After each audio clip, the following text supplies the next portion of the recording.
My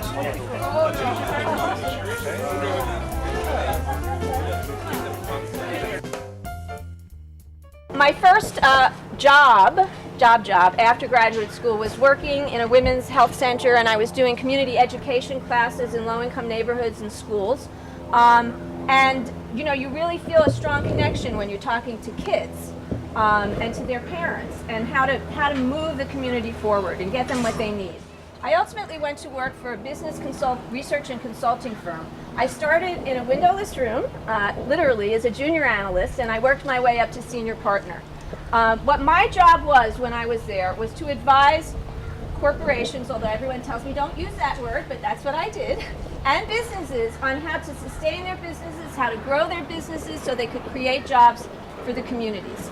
I did that for 14 years, and ultimately, I moved during that period. I moved out to California, and I ultimately decided that I was going to leave my career and devote myself to coastal protection statewide, which is what I have been doing for the last 15 years. For the last 15 years, I've been traveling up and down this state, working with working class communities to stop destructive and illegal projects. I have taken on some of the toughest fights in California, and I have won every single time. That's my stepfather. That's the fighter, you know. He was also a boxer. Anyway, so a couple of the projects, I think it'll give you a sense of where I come from and how I operate. And I work very differently than other environmental organizations. I work with communities one-on-one, and so give you some examples. The Hearst Corporation wanted to build a massive development up at San Simeon and take the last coastal bluff up there and turn it into a golf course. Now, no offense to the people who love to play golf, but San Simeon is one of the iconic places in California, and the people in that community wanted it to stay that way. And so we had to take on the Hearst Corporation, and ultimately we won, and they scaled back their plans to something that serves both their needs and the needs of the community. I took on the Crystal Cove State Park problem, which is where they wanted to build a private luxury resort on state park property on the ocean, which meant that the people who really should have access to the park, like you and me, would no longer be able to afford $600 a night to go there. So we took on the Irvine Company, and we took on, at this point we had to take on the governor at that point, and we won. So now you can go to Crystal Cove State Park, and you can stay in one of those beautiful little cottages from the 40s and 50s, and you're not going to be paying $600 a night because the park belongs to the people. Then I took on, well, I'm going to go a little bit out of sequence here because I want to finish up with what we did here in Oxnard on the liquefied natural gas terminal. But I also took on stopping the toll road through San Onofre State Park. And this was another example. This was another example of somebody trying to take public property that is one of the most treasured state parks in California and put a massive 6 to 8 lane toll road through it. It was A, illegal, and B, just an absolutely terrible idea, because what we're seeing in California now is this real effort to take state parks and put inappropriate infrastructure in them, which ultimately stops your ability to go to them and access them. So we stopped that. It was appealed to the Bush administration, and oh my God, I couldn't believe it. The Bush administration denied the appeal. So the toll road is toast. The next fight, and this is the one that really brought me into close contact with the people of Oxnard. I took on the fight to stop the largest mining company in the world from building a liquefied natural gas terminal off the coast of Oxnard.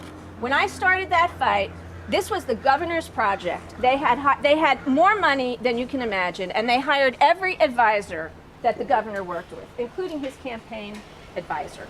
And people told me I couldn't stop this thing, but it took us 4.5 years. I had to raise $1 million. I got no foundation funding, and I got no funding from any oil companies or LNG companies either. I did it all with personal donations, and I want to thank, as I talk about this fight, I want to thank Ozzy Silna, who's sitting here to my left. Ozzy sits on my board and is a very generous donor to my work, and when I took this on, I said to him, I mean, nobody understood what LNG was. They were like, what's LNG? He he just said, go do it. And he let me really get started.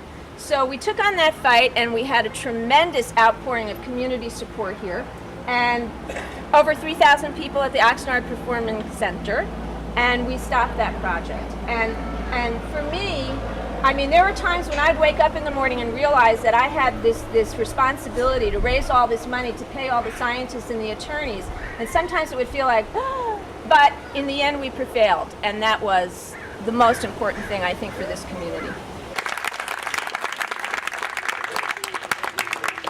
When I look at the candidate that I'd like to see in office, I look for someone that I think has real world skills, a lot of life experience, a lot of exposure, and a well-rounded personality, and that's what I see in Susan. She's very down to earth, very straightforward. I agree with her ideals in protecting the environment. I think that's a strong thing to do to protect this world of ours for our future generations. And so I think she's an ideal candidate because of her philosophies. What she stands for, and it sounded great what she was saying earlier, so I'm all for that as far as the coast and the environment. And I'm glad to hear that she's putting some people in check, so saving our coast. It's extremely important. Oh, sure, absolutely. Yeah. I'm looking forward to having a strong and powerful voice again for this assembly district, and having a woman will be very wonderful, I think, from my perspective. I'm 70. So I'm looking at this from a very different, it's like I'm very happy to see women actively engaging the process. Yeah. And Susan is extremely bright and a very quick learner, and I think she's got a good sense of the issues, having been so close to them, and still is. And her passion is very evident, so. Oh, enormously so. And I just think that good, positive, healthy energy is going to make all the difference for us in the future. And I'm looking forward to supporting her for as long as she is available to support.